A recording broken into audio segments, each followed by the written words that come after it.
네, 여러분 다음 주부터 고난 주간인데 이제 보통 우리는 고난 주간을 맞으면 좀 더 점잖하게 그리고 좀 더 엄숙하게 어떤 분들은 되게 우울하게 이렇게 보내시는 분들이 있습니다. 서울에서는 젊은이들이 금식을 한대요. 어떤 금식일까요? 커피 금식, 뭐 또 에피타이저 금식 뭐 이런 걸 한다고 하는데 물론 의미는 참 좋습니다. 하지만 저는 우리 주님께서 꼭 그런 걸 원하실까? 실은 우리가 고난 주간에 정말 어려운 분들, 힘든 분들을 찾아가 위로 격려하고 차 한잔 대접하는 것이 훨씬 더 고난 주간의 의미가 아닐까라는 그런 생각이 있습니다. 이번 고난 주간 새벽에 나와서 힘있게 예배하고 그 힘으로 이번 많은 분들에게 생명력을 전하는 복된 한 주간이 되시기를 간절히 소망합니다.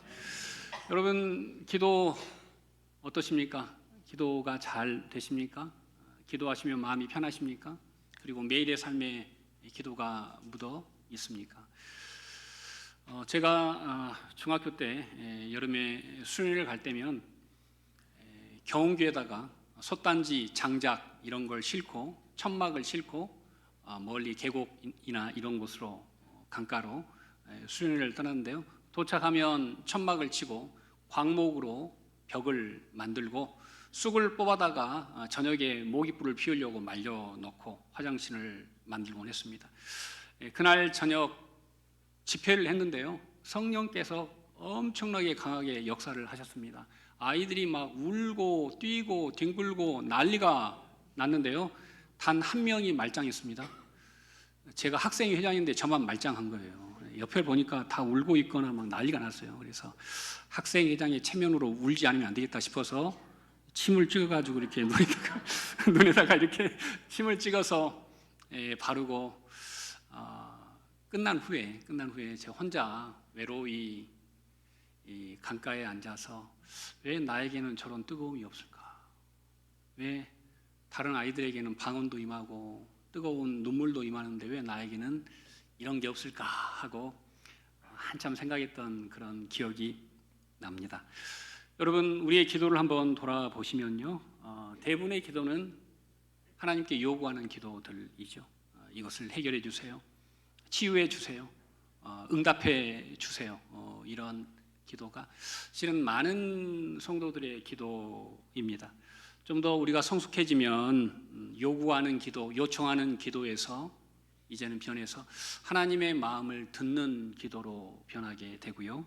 그리고 내 뜻이 아니라 하나님의 뜻을 구하는 기도로 성숙하게 됩니다.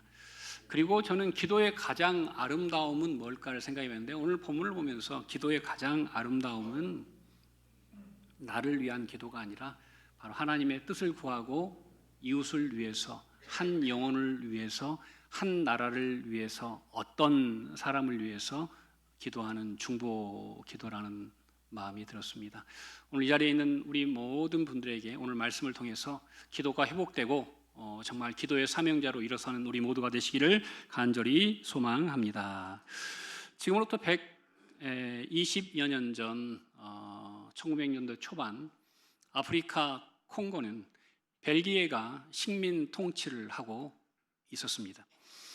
벨기에 레오폴드 2세는 콩고에서 대단한 자원을 발견했는데요. 콩고에 자생하는 20억 그루의 나무입니다. 그 나무로 요즘 타이어를 만들고 있습니다. 어떤 나무죠? 고무나무입니다. 그 당시에 어마어마한 부가가치를 주는 그걸 보게 된 겁니다. 그래서 그 땅을 빼앗고 통치하는데 전 국민을 노예화시켜서 고물을 조금이라도 더 많이 채취하기 위해서 안간힘을 썼습니다. 여러분 동물 중에서 가죽이 가장 두꺼운 동물이 뭘까요? 하마인데요. 하마 가죽으로 만든 채찍이 있는데 그 채찍은 한 번 사람이 맞으면 기절할 정도로 충격이 크다 합니다. 그런데 레오폴드 2세가 콩고 땅을 식민 지배하면서 수급량을 고물을 많이 캐내지 못한 사람에게 그 채찍으로 사람들을 치고 더 악랄하게 몇 번 반복되면 손목을 자르는 형벌을 가했습니다. 사진을 한 장 보여드리도록 하겠습니다. 이 콩고는 아프리카의 심장부에 있습니다. 아프리카가 여러분 다 뭐 메마르고 사막 같죠? 여기는 정말 풍성한 숲이 많은 곳인데요. 저렇게 많은 청년들, 많은 엄마, 아버지들의 손목이 잘려갖고 이뿐만이 아닙니다. 15년간 1000만 명이 죽습니다. 그러니까 우리는 뭐 히틀러가 600만 명을 죽이고 스탈린이 어마어마하게 죽이고 이런 것만 역사적으로 알지만 실은 이 콩고 밀림 한가운데에서 정말 많은 인생이 그렇게 혹사당하다가 죽었다는 사실을 기억해야 합니다. 어떤 서구 사람들은 그곳에 정말 자기의 이익을 위해서 들어간 반면 그 해에 스웨덴에서 플러드 선교사님 부부와 그리고 스칸디나비아에서 에릭센 선교사님 부부 두 가정이 콩고 밀림으로 들어가게 됩니다. 거기에 들어갔는데 원주민들이 받아주지 않습니다. 너희들의 신은 악하다. 너희들은 우리에게 죽음을 가져온다. 너희들은 우리의 모든 걸 다 빼앗아간다. 너희들의 신을 받아들일 수 없다 하고 그들을 막아섭니다. 그 부족으로 들어갈 수가 없어서 부족 밖에 있는 길에 움막을 세우고 기거하면서 그들을 위해서 기도합니다. 시간이 지나도 아무도 찾아오지도 않는데 딱 한 원주민 아이가 닭과 계란을 팔러 찾아왔습니다. 스웨덴에서 온 플러드 선교사님 부인이 이 아이를 늘 볼 때마다 안고 복음을 전하고 중보합니다. 하나님, 이 아이가 이 부족을 구하게 해주세요. 이 아이가 이 부족의 생명의 씨앗이 되게 해주세요. 그렇게 기도를 아이를 볼 때마다 했는데요. 얼마 후에 말라리아에 걸려서 엑센 부부가 사경을 헤매다가 선교본부로 귀환을 하게 되었고 플러드 부부는 그대로 남아 있는데 다음에 아내가 만삭이 되어서 딸을 낳게 됩니다. 그리고 17일 후에 선교사님은 소천하십니다. 여러분, 혼자 남은 플러드 선교사는 하늘을 향해 하나님을 원망했고 하나님, 도대체 이게 뭡니까? 제가 젊음을 다 희생해서 이 땅에 왔는데 저에게 남은 건 아내의 죽음뿐입니다. 그리고 아무도 저를 받아주지 않습니다 하고 그 작은 딸 아이를 아파 누워있는 엑센 부부에게다가 맡겨놓고 아들 데리고 스웨덴으로 떠나버렸습니다. 여러분, 더 안타까운 일은 이 에릭센 부부가 8개월 후에 말라리아를 이기지 못하고 둘 다 죽었습니다. 그럼 이 딸은 어떻게 됩니까?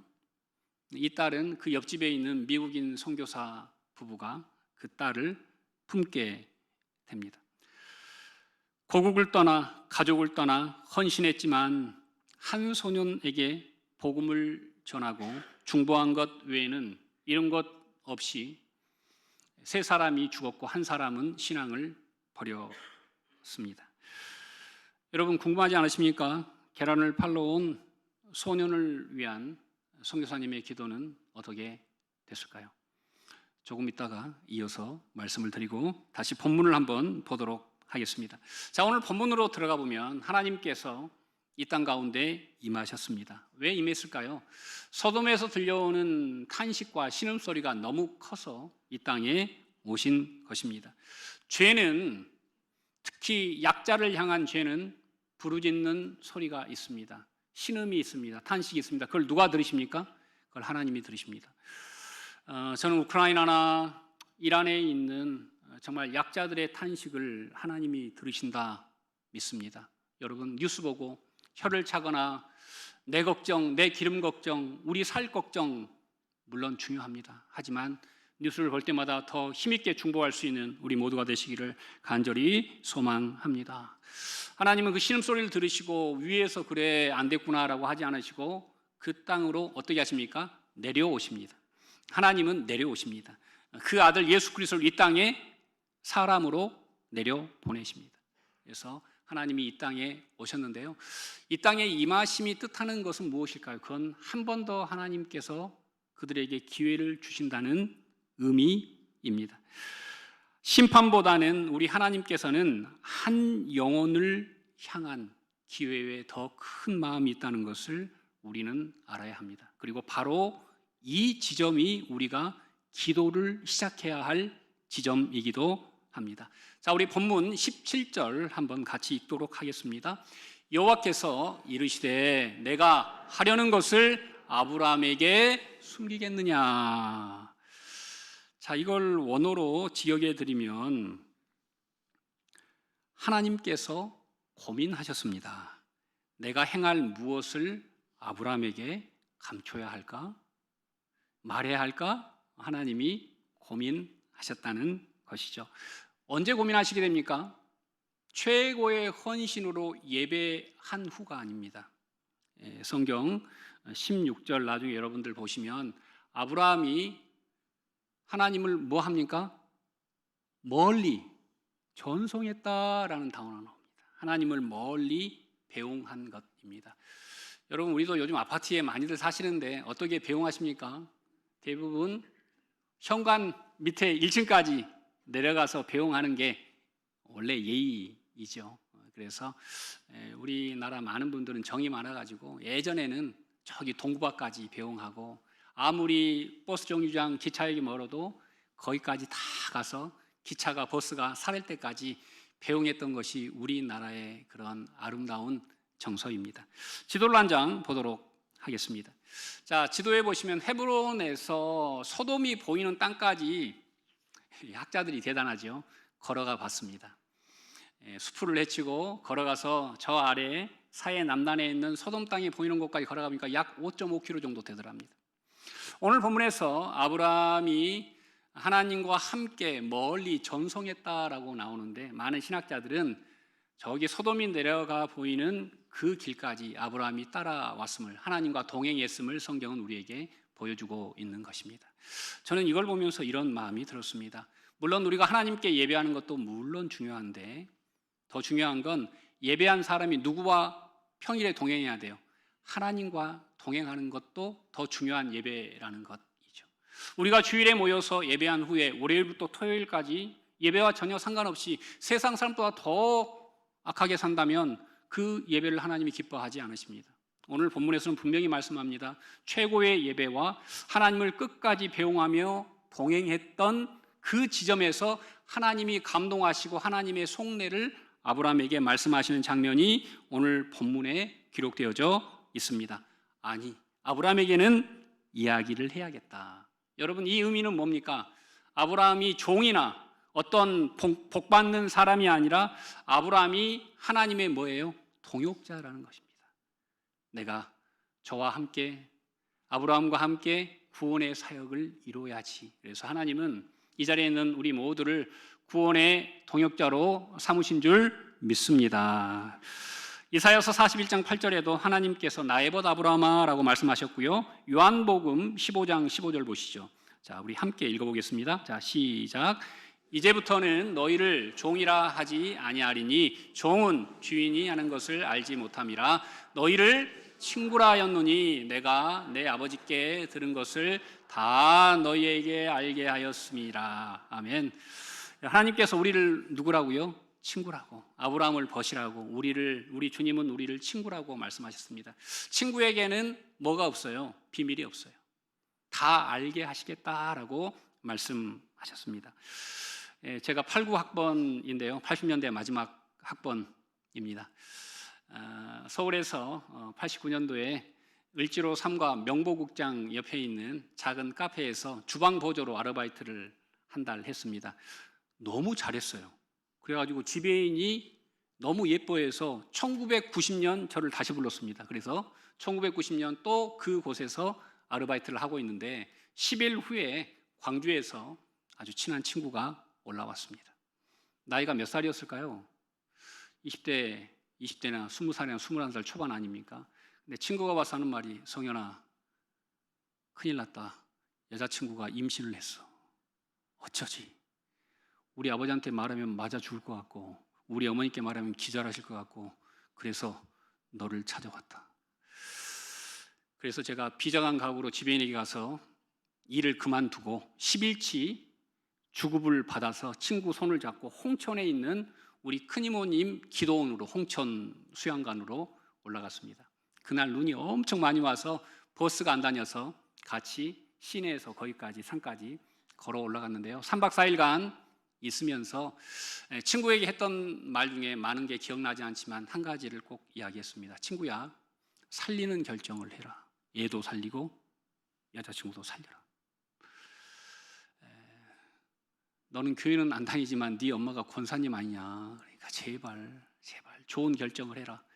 그래서 그 친구가 그 길로 내려가서 결혼하고 지금 얘가 몇 살 됐을까요? 엄청나게 나이가 이제 40 가까이 돼서 지금 잘 있는데요. 여러분, 중보란 건 무엇일까요? 이 중보라는 것은 한 영혼을 살리는 일입니다. 지금 생각해봐도 제가 참 어린 나이인데 어떻게 그렇게 기특한 생각을 했을까? 야, 이건 진짜 성령께서 도우셨다라는 그런 마음이 듭니다. 하나님이 우리에게 원하시는 것은 바로 우리가 중보자로 일어서는 것입니다. 뒤에 우리 태신자 게시판이 꽉 찼어요. 이제 사이에 막 붙이고 계시더라고요. 저는 저걸 누구에게 자랑하고 싶은 마음으로 저걸 만든 게 아니에요. 저걸 만든 이유는 지나가시다가 한 이름이라도 보시고 잠시라도 마음으로 기도하시라고 거기에 붙여놓은 겁니다. 저는 지날 때마다 그 게시판을 손을 댑니다. 믿음으로 손을 댑니다. 거기에 올라가 있는 하나님 모든 영혼들을 붙들어 달라고 기도합니다. 교회 예배 전에 10분 전에 제가 입장할 때 계단에 내려오면 교회 주차장이 보입니다. 주차장에 꽉 찬 차량들을 보면서 기도합니다. 저 차를 타고 온 모든 사람들의 가족을 하나님께서 도우시라고 기도합니다. 여러분, 중보할 일은 많습니다. 저는 이 자리에 있는 우리 모든 분들이 어떤 삶과 또 상황 속에서도 기도할 수 있는 마음이 충만해지시기를 간절히 원합니다. 어떤 분들은 상사에게 꾸지람 듣고 분노와 증오를 표출한 분도 있지만 어떤 사람은 그 사람을 긍휼히 여겨달라고 기도할 수도 있지 않겠습니까? 저는 이 자리에 있는 우리 모두가 기도의 품이 넓으신 분들이 되시기를 간절히 소망합니다. 여러분, 성경에 첫 번째 등장하는 중보 기도자는 누구입니까? 1번 아담, 2번 에녹, 3번 노아, 4번 아브라함. 몇 번입니까? 다 아시죠? 네, 정답은 4번입니다. 저는 성경 읽다가 그런 생각이 들었어요. 실은 중보 기도를 가장 많이 해야 할 사람은 누굴까요? 노아 같아요. 왜냐하면 하나님께서 그 땅을 심판하시기 위해서 방주를 지으라고 명령을 하셨잖아요. 그런데 가만히 생각해 보니까 노아는 중보자가 못 되는구나. 노아는 구원의 방주를 만드는 일을 할 수 있지만 구원에 동역할 수는 없는 사람이에요. 하지만 오늘 본문에 나오는 아브라함은 어떻습니까? 아브라함은 하나님과 언약을 맺은 사람이고 하나님이 뭐의 통로로? 복의 통로로, 생명의 통로로, 예수 그리스도의 원 씨앗으로 만들겠다라고 말씀하셨기 때문입니다. 그래서 아브라함의 기도를 보면 오늘 여러분 꼭 집에 가셔서 창세기 18장을 읽어보시면 내가 감히 주님께 구합니다. 내 주님 노하지 마시고 내 말씀을 들어주세요라는 기도가 계속 반복됩니다. 그 이유는 뭘까요? 아브라함이 하나님을 엄청 두려워했습니다. 두려워했지만 그는 포기합니까? 포기하지 않습니까? 포기하지 않습니다. 왜요? 그 하나님이 어떤 하나님인 줄을 그가 깨달았기 때문입니다. 이 자리에 있는 우리 모두도 마찬가지입니다. 우리 하나님이 어떤 분인지 아신다면, 우리 하나님이 한 영혼을 얼마나 귀히 여기신지를 아신다면 우리는 기도하지 않을 수 없습니다. 우리 광영 중앙교회가 이 땅에 있으므로 이 광영 땅에 복음을 듣지 못하는 사람이 한 명도 없는 은혜가 있기를 간절히 소망합니다. 예전에 보니까 어떤 마을의 모든 분들이 교회를 다니시더라고요. 마을 분들이 한 160명 정도 되는데 그 교회는 160명 모든 마을 분들이 다 다니시더라고요. 우리 광영 지역에만 한 2만여 명 정도가 될지 모르겠습니다. 광양을 하면 더 많은 사람이 있겠죠. 저는 우리의 기도의 그릇이 좀 컸으면 좋겠습니다. 어떤 교회가 큰 교회입니까? 숫자가 큰 교회가 아니라 기도의 그릇이 큰 교회가 큰 교회인 줄 믿습니다. 그래서 여러분 마음에 품고 지나가다가 사람들을 볼 때마다, 어려운 사람들을 볼 때마다, 어떤 문제가 있을 때마다 하나님께 간구할 수 있는 분들이 되시길 바랍니다. 여러분, 그 조그만 아이나 3살짜리 아이는 어떻게 됐을까요? 미국 선교사님이 미국으로 데려갑니다. 그래서 거기서 잘 양육돼요. 너무 좋은 분을 만났어요. 그리고 청년 때 듀이 허스트라는 믿음 좋은 청년을 만나서 결혼하게 되고요. 이 허스트라는 청년은 나중에 시애틀 신학대학교 총장이 됩니다. 그래서 믿음의 가정을 아름답게 이루는데 어느 날 집에 스웨덴 선교 잡지가 집으로 왔습니다. 누가 보내는지도 모르겠어요. 그런데 잡지를 뜯어보니까 다 원통 스웨덴어인데 사진 한 장이 있는데, 콩고에서 찍은 사진인데 무덤 앞에 하얀 십자가 있고 십자가에 스베아 플러드라고 십자가에 이름이 적혀 있었습니다. 그걸 사진을 본 순간 아이나는 우리 엄마 이름하고 똑같고 우리 엄마도 콩고에서 돌아가셨다는데 혹시 하고 그 책을 스웨덴어 교수님께 가져가서 통역해 달라고 합니다. 그 책에는 이런 기사가 쓰여져 있었습니다. 아이나 엄마, 플러드 선교사가 계란을 팔러 온 아이를 위해서 중보하고 복음을 전했는데 그 아이가 친구들을 전도했고 나중에 그 친구들이 부모님들을 전도했고 그리고 지금 현재 원주민 600명 모든 전 부족이 예수를 믿는다라는 기사였습니다. 이것을 읽은 후에 아이나는 바로 스웨덴으로 날아가서 이제 요양병원에서 73세지만 알코올에 찌들어 죽어가는 아버지를 찾아갑니다. 그리고 아버지 손을 붙들고 이야기합니다. 아빠는 콩고에 헛되이 간 게 아니에요. 엄마도 헛되이 죽은 게 아니에요. 아버지, 이런 일이 있어요. 그 이야기를 들은 플로우 선교사는 회개하고 회심한 후에 몇 주 후에 세상을 떠나게 됩니다. 훗날 아이나와 허스트 부부는 콩고에 가서 어머님이 기도로 중보했던 그 원주민들과 함께 예배한 후에 어머니 무덤 앞에 가서 어머니에게 인사를 전했습니다. 엄마 기도가 이 땅을 바꿨어요. 여러분, 한 사람의 기도는 대단한 능력이 있습니다. 여러분, 기도를 포기하지 마시고 낙심하지 마시고 끝까지 하나님의 때까지 기도할 수 있는 우리 모두가 되시기를 간절히 소망합니다. 자, 우리 창세기 8장 22절 보도록 하겠습니다. 함께 읽겠습니다. 사람들이 거기서 떠나 소돔으로 향하여 가고 아브라함은 여호와 앞에 그대로 섰더니. 아멘. 아까 그 지도를 한번 머리에 떠올려 보시면 좋을 것 같습니다. 자, 천사들은 어디로 가요? 지금 소돔을 향해서 천사들이, 죽음의 그림자가 소돔을 향해서 가고 있고요. 자, 천사들은 출발해 버렸습니다. 그리고 아브라함은 지금 누구 앞에 있습니까? 세 나그네 중에서 2 천사는 가고 한 분 하나님이신 앞에 여호와 앞에 그대로 섰더니, 22절에 여호와 앞에 그대로 섰더니라고 말씀하고 있습니다. 여러분, 소돔이라는 이 단어에서 영어 소돔이라는 단어가 나오는데요. 이 소돔이라는 단어는 남색하는 이라는 뜻입니다. 그 땅 가운데 동성애가 창궐했음을 뜻하는 의미이기도 하죠. 자, 그만큼 소돔의 범죄는 하늘에까지 미쳤고 심판받아 마땅한 사람들이었습니다. 하지만 그 땅을 위해서 한 사람이 중보하자 하나님이 걸음을 멈추었다는 거예요. 저는 이 대목이 아주 중요하다고 믿습니다. 여러분, 우리 한 사람의 기도가 하늘 보좌를 움직일 줄로 믿습니다. 여러분, 그래서 우리는 중보하는 걸 기뻐하고 기대해야 합니다.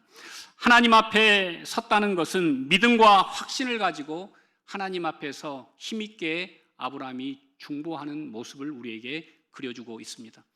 왜 아브라함이 하나님 앞에 떳떳하게 설까요? 그가 의로워서입니까? 아니요. 하나님이 어떤 분이신지 아브라함이 깨달았기 때문에 하나님 앞에 당당히 서 있을 수 있는 것입니다. 이 자리에 있는 저나 여러분 모두는 다 부족하고 연약한 사람들입니다. 하지만 우리가 하나님 앞에 당당히 서 있을 수 있는 것은 우리를 위해 누가 중보하셨기 때문입니까? 우리를 위해 우리 예수 그리스도가 십자가에서 중보자로 대속하셨기 때문인 줄로 믿습니다. 하나님과 소돔 사이에 아브라함이 서 있습니다. 그리고 우리의 죄 사이에, 그리고 우리 예수 그리스도가 중보자로 서 계십니다. 중보라는 원어적인 의미는 한번 따라서 해볼까요? 갈라진 틈 사이에 서다. 이게 중보라는 의미입니다. 갈라진 틈 사이에 서다. 저는 이 자리에 있는 우리 모든 분들이 여러분의 가정을 위해서 더 뜨겁게 기도할 수 있기를 간절히 원합니다. 가정에 있는 모든 불화와 어려움들이 그 틈이 여러분의 기도로 메꾸어지는 은혜가 있기를 원합니다.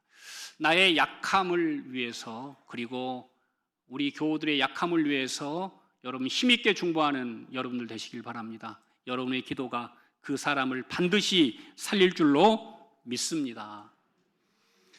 예전에 우리 교회 어떤 장로님께서 이야기하다가 들은 이야기입니다. 저도 형님이 젊을 때 몹시 아파서 형님을 위해서 중보했대요. 한 10년만 더 살면 좋겠다고 기도하셨더랍니다. 정말 그 기도대로 형님이 10년이 아니라 11년을 사셨대요. 그런데 지금 와서 생각해 보니까 내 기도가 너무 부족했다. 한 50년 불렀으면 좋았을 것을, 이런 그런 말씀을 하셨습니다. 여러분, 우리 하나님께서는 우리의 기도를 들으시는 분이십니다. 여러분, 우리 교회가 광양에 위치하고 있지만, 소도시지만, 하지만 저는 우리 교회에 하나님께서 함께 하시고 우리가 힘있게 중보한다면 다른 어떤 대도시에서도 할 수 없는 일들을 할 수 있을 줄로 믿습니다. 꿈을 크게 가지시고 정말 전능하신 하나님 앞에 더 힘있게 기도하고 중보하는 우리 모두가 되시기를 간절히 소망합니다. 자, 여러분, 창세기 18장 24절 조금 넘어가서 읽어보도록 하겠습니다. 자, 함께 읽겠습니다. 그 성 중에 의인 50명이 있을지라도 주께서 그곳을 멸하시고 그 50인을 위하여 용서하지 아니하시리이까. 누구의 기도입니까? 아브라함의 기도입니다. 자, 아브라함이 하나님께 기도합니다. 하나님, 제 생각인데요, 아마도 여기에 의인들이 좀 있을 것 같네요. 자, 히브리어를 한번 여러분께 보여드리면, 여기에서 이 가정문을 아브라함은 하나님께 기도할 때 울라이라는 히브리어를 썼습니다. 이건 아마도 혹시 하나님 이 정도 되지 않을까요? 자, 여러분 보세요. 지금 소돔 옆에 고모라, 아드마, 스보임, 소알 5성읍이 있습니다. 5성읍이 한꺼번에 멸망해요. 자, 그러면은 50명이면 한 성읍당 몇 명이에요? 한 성읍당 10명 의인은 있지 않을까요? 아주 불확실한 기도입니다. 자, 그리고 기도의 끝에 보면 그 50의인을 뭐라고? 위하여. 그 50명을 보시고 그 많은 사람들 좀 살리면 안 됩니까? 라는 어찌 보면 정말 불완전한 기도를 하고 있는 장면이 있어요. 자, 그런데 18장 26절 보시죠. 자, 하나님의 대답입니다. 자, 읽겠습니다. 여호와께서 이르시되 내가 만일 소돔 성읍 가운데서 의인 50명을 찾으면 그들을 위하여 온 지역을 용서하리라. 자, 여기 히브리어를 한번 보여드리겠습니다. 여기에는 같은 가정인데 울라이가 아니라 임이라는 히브리어를 썼어요. 이건 반드시, 확실히 라는 뜻입니다. 아브라함은 아마도 있겠지요 라고 했는데 하나님은 반드시 구원하겠다라고 약속하셨어요. 그리고 아브라함은 그 의인들, 몇 명 안 되는 의인들을 위해서 하나님 기적을 베풀어 주세요 라고 그랬어요. 그런데 오늘 본문 다시 한번 띄워주세요. 자, 여기 26절에도 여호와께서 그들을 위하여 라고 했어요. 그런데 이걸 번역이 조금 아쉬워요. 원래대로 하면 그들로 말미암아예요. 자, 그렇다면 의인들로 말미암아 그 땅을 용서한다는 거예요. 여러분, 그렇다면 우리는 누굽니까? 의인은 누굽니까? 이 땅에 있는 그리스도인 누굽니까? 바로 복의 통로라는 것이에요. 저는 우리 교회가 이 지역의 복의 통로가 되기를 간절히 원합니다. 우리로 말미암아 우리 교회로 말미암아 우리 교회 성도의 중보로 말미암아 치유받고 해결되고 많은 사람들이 죽게 돌아오는 은혜가 있기를 간절히 소망합니다. 요즘 전쟁 때문에 마음이 뒤숭숭하지 않으십니까? 차에 기름을 안 넣고 계신 분 계시죠? 저도 며칠 전에 넣었어야 되는데 못 넣어가지고 안 넣고 있습니다. 그냥 가까운 거리는 걸어야지 하고 그냥 안 넣고 있고. 여러분 쓰레기 봉투 열심히 사 모으고 계신 분들이 계시다는 소문을 들었는데요. 네, 그러지 마십시오. 실은 우리가 이 땅 가운데서 쌓아야 할 것은 쓰레기 봉투나 화장지나 이런 게 아닙니다. 뭘 쌓아야 됩니까? 기도를 쌓아야 됩니다. 그래서 저는 여러분의 가정에 쓰레기 봉투가 없고 화장지가 부족해도 기도가 켜켜이 쌓이는 가정과 가문이 되시기를 간절히 소망합니다. 우리 교회도 마찬가지입니다. 우리 교회는 하나님께서 이 땅에 기도하는 집으로 세우셨습니다. 릴레이 기도표가 있고 또 우리 교회 중보기도실이 5칸이나 있고 또 화목토 우리 중보기도팀에서 저녁에 모여서 기도합니다. 여러분 각자의 자리에서 함께 기도하는 우리 모두가 되시기를 바랍니다. 아브라함처럼 막연히 되겠지, 아마도 될 거야, 가능할 거야, 누군가는 할 거야 이렇게 떠맡기지 마시고 정말 우리가 깨어서 이 땅의 평화를 위해서, 약자를 위해서, 병자를 위해서, 고아와 과부를 위해서, 또 장애우를 위해서 기도하는 우리 광영중앙교회 되시기를 간절히 축원드립니다.